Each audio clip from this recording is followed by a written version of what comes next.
Hello, everyone. This is Kirk Schroder, and I'm here with Brief Encounters that is sponsored by the DC Bar, and we always talk about entertainment law topics. Thanks for joining us. We have the first person who's ever joined this podcast back to back and has been invited as a second guest, and that's because he came pretty doggone close in predicting the end of the Writers Guild strike. And in particular, we just had a nice talk not long ago about the bigger picture of the strike, what it means to the entertainment industry, the film and TV industry, and whether anything has changed or not. So I thought I'd take the liberty, since he was so good at inviting back David Kanter, managing partner and producer at Anonymous Content, all the way out in a place called Hollywood. So David, welcome back. Thank you. And thanks for agreeing to do this. So, first off, if there was a betting pool on Vegas odds, you did pretty good in our last podcast. I'm not going to tell people the date. They can go back and listen to that podcast on your prediction, but you did pretty good with that. So the strike, the Writers Guild strike is over. They're all getting back to work. We can watch late night TV. What are your thoughts? What's your initial reaction? Well, first of all, I'm glad that it's over. And as it ends and the business begins to try to reassess, of course, we've walked into another, at this time, much more significant global tragedy, which affects everyone's heart and soul, wherever you are, wherever you stand. And I think that's really weighing on people in this community. Yeah, absolutely. We also have to remember as well that the directors had a negotiation and did not go on strike. And I think the useful thing is for us to look at what did the directors accomplish and what did the writers accomplish, taking very different pathways to working out their deals with the AMPTP, which, by the way, was a petition to take the final P out of AMPTP because producers, people like me, had nothing to do with the negotiation. It was the ownership of studios and streamers, et cetera. Anyway. Who actually went into the bargaining room one weekend, right? Individual producer practitioners have nothing at all in any of this stuff. We're free agents. But anyway, I took some time before this podcast, and thank you for having me back. And again, I am not a lawyer. For anyone, if I get everything wrong, it's because I was meant to. And I pulled a comparison between the WGA, NBA, the 2023, and the DGA contract highlights for their agreement, running through more or less the same time period. And although it's an apples to tennis balls comparison, they are very different businesses and they have different cadence. And there are some similarities in that these are artisans who are working for hire on a creative product that is the same thing. Well, I mean, arguably directors do writing work, don't they? And weren't there issues about directors that were crossing the line and stuff like that? Some writers are directors and some directors are writers, but I'm looking at looking at the deals. Sure. In the broadest sense, in an apples to tennis ball sense, the contracts that were accomplished, the deals that were accomplished, are not that different.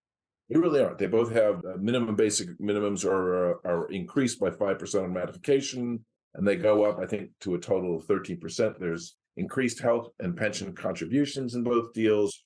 There's a lot to talk about artificial intelligence. There are improvements in terms regarding high budget subscription video on demand. In other words, you keep going through them, they're not that different, even though they're starting from different places and ending in different places and applying to different underlying deals, underlying contracts.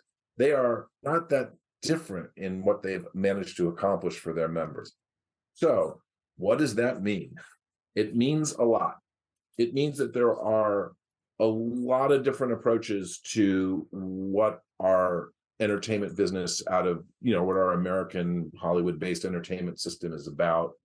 I think it points to a deeper problem, which will be market corrected, I guess, is the way to put it going forward. And that is, there's too much of this stuff. It is distributed and marketed without enough care and without enough regard for the audience that, or the consumers, or the customers, whatever you want to call them, who are meant to consume it. And we are in a losing battle with digital content, real digital content like TikTok and stuff that people make themselves. I guess the other thing I should say, I'm not super optimistic right now about the health of the business going forward. I don't know how we survive market corrections and how we're going to survive these financial pitfalls and how the big corporations that control, have complete vertical control over the business, how they're going to fare. But the next few years will really tell the tale as to whether this is a sustainable business. But what does it mean, survive? What is that scenario? I mean, because we talked about existential threat, saving the writer's room, all that. We've heard all that in the trade papers and everything. What does it mean? Does it just mean that the market goes away? I mean, certainly the market's not going to go away. Does it mean that there's not enough content or people don't get paid as much? What does that mean the market survive? What do you think?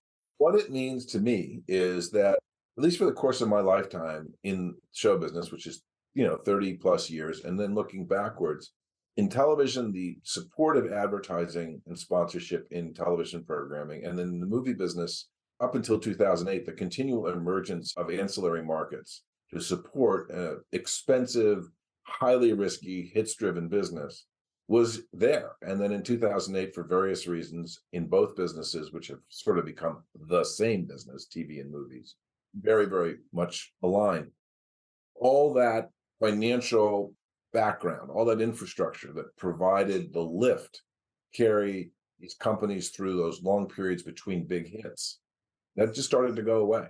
And that went away because of, and we all know the name of the company, it's Netflix, because Netflix became so successful and saturated the marketplace with a staggering amount of programming at a very, very low cost to consume. Then we had various things that have happened, very macro events, including, COVID and lockdowns, which accelerated all this. And then you had financial markets that rewarded the expansion of distribution streams with increased valuation, right? So you have Disney Plus and Paramount Plus and all this stuff. Remember how they stumbled with CBS Streamer Plus, and then Paramount, and then Showtime, Paramount, whatever. Doesn't really matter. Those distribution channels made the financial community really, really overvalue these companies. The companies being run by, although it doesn't seem that way, they're actually run by human beings or creatures with certain human characteristics. They took the good news seriously. It's sort of a version of believing your reviews. And they built out unsustainable businesses. And yeah, but don't the distribution models fail then? I mean, what falls first? I mean, we've had already distribution platforms that haven't made it. No, because distribution is the hardest part of our business. Yeah. In my opinion. I mean, just getting things into the market and getting people to consume them, I think, is the hardest part. People say that making a movie is really tough, but getting a movie in front of paying customers is far harder in the long run. I mean, just looking back over my experience in many different modes. I'm just trying to focus again on your point about the industry failing. Is it just a contraction in the market, which begins with distribution? Fundamentally, somebody buys Paramount, somebody buys Sony, somebody buys Disney, or Disney's broken up into constituent bits. What happens to Hulu, which was kind of a Garden of Eden for about 5 years. And then there are not as many producers in theory that are going to be on those distribution. I'm not worried about producers, but I am worried about the talent. And although specifically the Writers Guild, all the Directors Guild in its own way, does address the idea, the notion, the importance of bringing the next generations up through the ranks by providing some employment categories into which they can be fit and then hopefully promoted. And the same with the DGA, there's expanded mentorship on the floor, in production.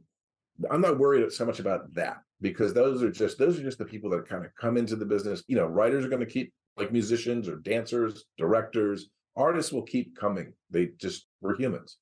But if we go back to having a kind of monolithic, I don't technically, but monopolistic or nearly monopolistic production, distribution, financing system, ownership, that doesn't bode well. I'm also going to say something else, and this is a little bit in self-interest. I think the businesses of personal representation of talent are in dire trouble.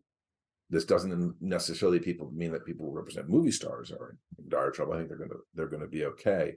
But I think the sort of the ecosystem that surrounds development and surrounds, seeking, providing, and ensuring employment, career management and development, whether they're the big agencies or small agencies, big management firms, I think that business is our business, my business is aging out, or is being pushed to the side, or is going to be, tougher and rougher and less collegial. It's not super collegial now. It's going to be less collegial going forward as it becomes more. And for our audience, what can you point to specifically? I know you've mentioned Netflix or anything like that, but what is the market correction that's going to do that?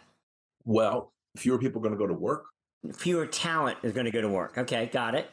The length of the strike was for a number of our friendly competitors devastating to their business. Okay. So we run essentially small to medium to large mom and pop operations in personal representation. And they can take on the appearance of legitimate big corporate ventures, and some of them are owned by, like ours, by very, powerful, wealthy, extremely well-informed investors. CAA, essentially WME has become an investor. By the way, they all are. We're partially owned by the Emerson Collective, which is a super interesting business. And, Brillstein Gray, which was a very traditional management company, has just been acquired by Casey Wasserman, who is an incredible entrepreneur. And, so those businesses, which were very personal relationships about emotional investment in the careers of artists, about the personalities of the managers and agents, they are being further and further and further pushed down the investment business pipeline. And so they become less and less like their 19th century, antecedents, and more like just other penciled in companies. In representation, we've never run a purely sustainable system. We're hits driven, like the studios used to be. Yeah, for our audience, you might have 10 clients and 8 of them may not go anywhere, but those other 2 hit it so big that it more than pays for the effort you've made on the 8. Right. And that, by the way, goes for law firms, accounting firms, business management, personal managers, agencies. And then the other thing, and I might catch a little crap for this, although I think it might be changing, when the WGA and the Association of Talent Agents went at it for 2 years, and the WGA was successful in their attempts to undo packaging, television packaging in particular, I don't think it ended up having any of the positive or virtuous effects that they had anticipated. I think it ended up, at best, a Pyrrhic victory for all concerned, and it really shifted the landscape because the agencies were no longer able to imagine that by servicing their writers vertically up and down the list of experience and perceived value, that those people would become difficult clients, paying smaller amounts of commissions and not providing these very, very, very occasional and highly valuable packages to agencies. Got it. Agencies, they were all living on those packages that would sustain them for decades. Let me ask about AI. Where did AI end up in all this? Interesting. I think in my little brain, what I see is that both parties, and I think the WGA and DGA kind of come out the same, although different, and the studios, the AMPT, they all kind of recognize that the way that the law, and this isn't my area, so I could get it wrong, the way that the law is construed, and some of the recent legal decisions that you know more about than I do have confirmed, is that it is to everyone's advantage to be very careful about utilizing AI in creating work for hire. Well, and whether you can copyright it. There are a number of court cases right now that basically say you can't copyright AI work because a human did not create it. And that may still end up being litigated some more, but that's the current thinking right now of the courts. Right. And I think based on the advice that we've recently received here at Anonymous Content from some of our lawyer friends who are current in this, again, I'm not a lawyer, is that the real difficulty in terms of lost income, in terms of an invasion of rights, is with the non-star level actors. If you're a star, you can negotiate essentially to use your likeness or your voice or some manifestation because it has a fungible value. If you're an extra or a background actor, or even just a second or third or fourth or fifth or sixth or seventh on the call sheet, even if you're speaking parts, you do need to be protected. And the simplest form of it is you get hired as an extra, you get a daily rate, whatever it is, $200. They say, thank you very much at the end of your day. And then they use your likeness through the AI process for subsequent days in which you would normally have been employed as a living sentient human and recorded on via a camera.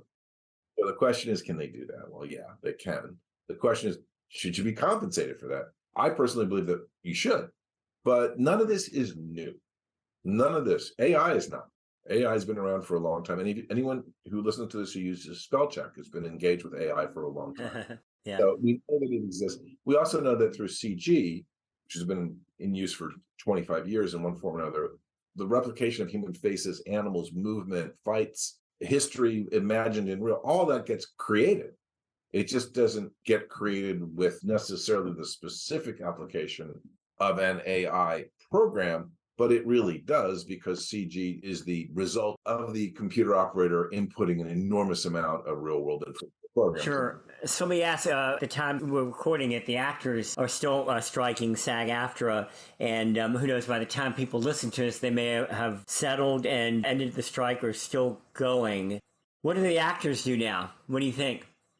Okay, so I'll make two predictions. Unfortunately, my hometown Los Angeles Dodgers will be out of business by Thursday or Friday, sadly. And the actors will be back in business. The deal will be struck by Halloween. By Halloween, okay.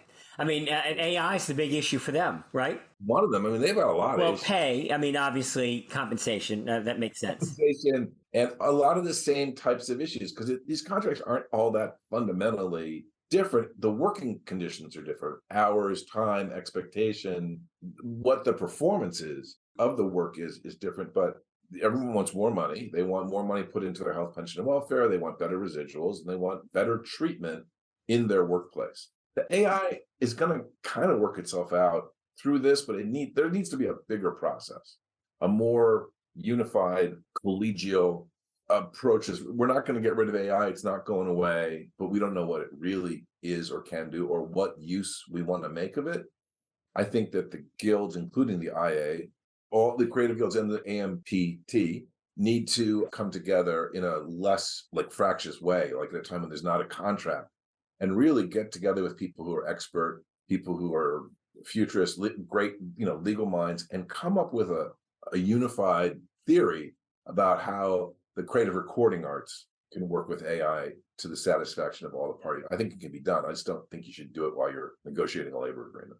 So do you think these strikes will turn out to be nothing more than a Band-Aid on the growing problem of technology and what that's done to the industry in Hollywood, in the competitive world market, as well as, the traditional revenue models and everything else? I don't want to think of it as a Band-Aid because that sort of has a negative connotation. I think it's just a step, of adaptation. Movie business, we've adapted over and over and over again over the decades to new technology. This is a little more sophisticated, and it's not necessarily at the consumer delivery level, like jumping from black and white to color or from silent to sound. But we've been here before. We've adapted. We have to, and I just think the context in which we work it out doesn't need to be fractious. I guess I'm wondering if there's going to be a contraction and then an expansion, or... I'll give you some programming. Where my head is. Yeah, sure. Fewer shows, maybe a less eccentric palette of shows from all of your favorite streaming platforms that you pay too much money for, by the way. Longer runs and greater emphasis on viewer, consumer, customer, audience, whatever you want to call it, loyalty. So advertisers are re-entering the marketplace. If there were 599 or 699 new shows the last season, across all the platforms in English out of America, there's going to be half or a third of those. But instead of being 6 episodes or 8 episodes, they've got to be built to be 13, 14, 15. The old network model was 22 or 26, but that's past. But they've got to be built to come back, because if I'm an advertiser and I'm paying money to support my product or my product line on your air and your show, I want people to have an emotional relationship with the characters and to want to come back, because the idea is the loyalty that the audience members form with the show transfers emotionally, kind of almost spiritually in a capitalistic sense, to the product that is supporting the show. Like there's a bond. And if you make a show and you know that you can just cancel it anytime and then put something else up there, or put something else from another country up there, whatever, it doesn't really matter because they just tune in anyway. You don't care. But if you care about your advertiser caring about your line of shows, you will slow down. Also, I think a lot of the writers' problems will go away if there are longer runs, because if you do 13 or 15, you're kind of employed for the year. It's not 22, but it's a pretty good chunk of the year, and you can spend the rest of the year developing your next project or working on somebody else's show part-time, and you can have a proper year. And you need a bigger staff of writers. You need more supervising level producer writer types to come in and help get all that drama or comedy out the door. It's a lot of work. Very few shows are really one woman or one man's vision. And this kind of programming, which will feel a little bit more like traditional television, like traditional like Dexter or say Elsewhere or Sopranos, that kind of television, that just takes a lot of hands. It really does. That's a big effort. So I kind of been excited by that because when I build something, I want to build it to come back. I don't want to just disappear after 6 episodes into a pool of 700 other new shows. That's no fun. Just in our closing minutes, how has your work changed now as a result of the last few months or these strikes and everything? Do you look at the world differently? Have you shelved some projects? Are you looking for new projects that meet certain things? How's your business thinking and all of this affected how you're approaching the business now? Thank you for the question, because it's what I think about all day long. In terms of producing, I'm focusing on the shows that feel like they could have a long life.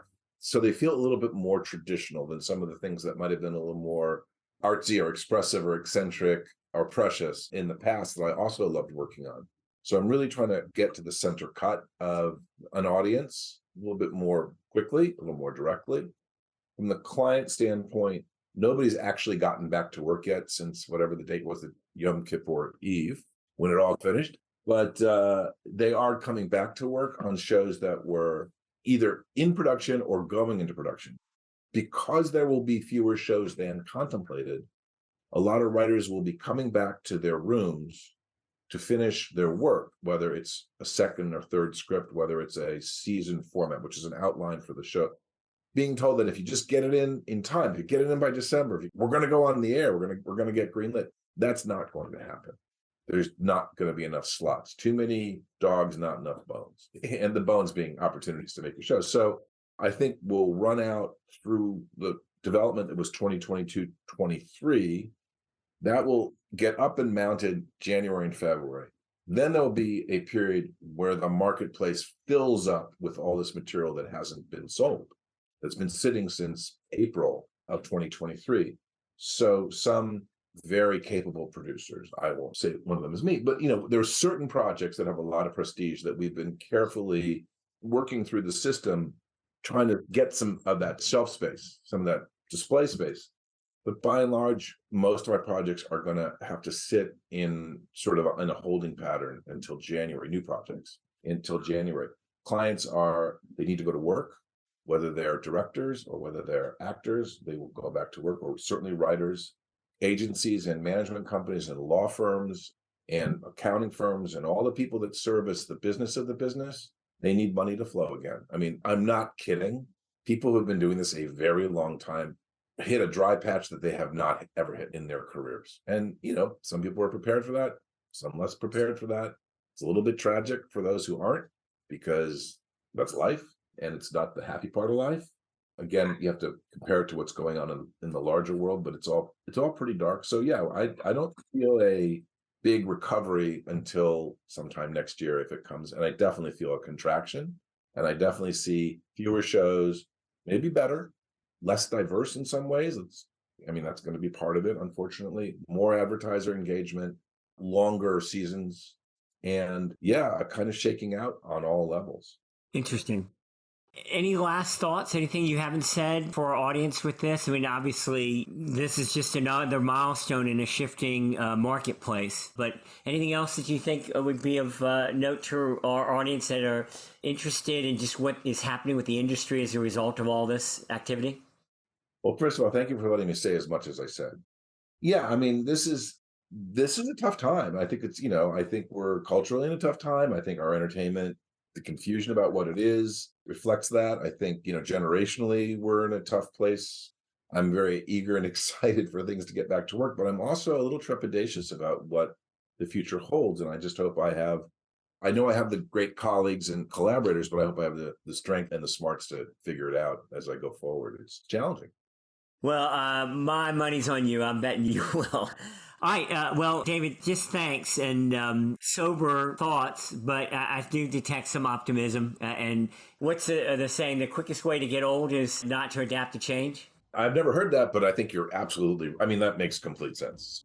All right, well, to our audience, thanks for listening to Brief Encounters. This is Kirk Schroder. This is the Entertainment Law Podcast, and thanks to the DC bar communities. And finally, David Kanter of Anonymous Content out in LA. Good luck, best wishes, and I'm guessing this won't be the last time you and I get a chance to chat.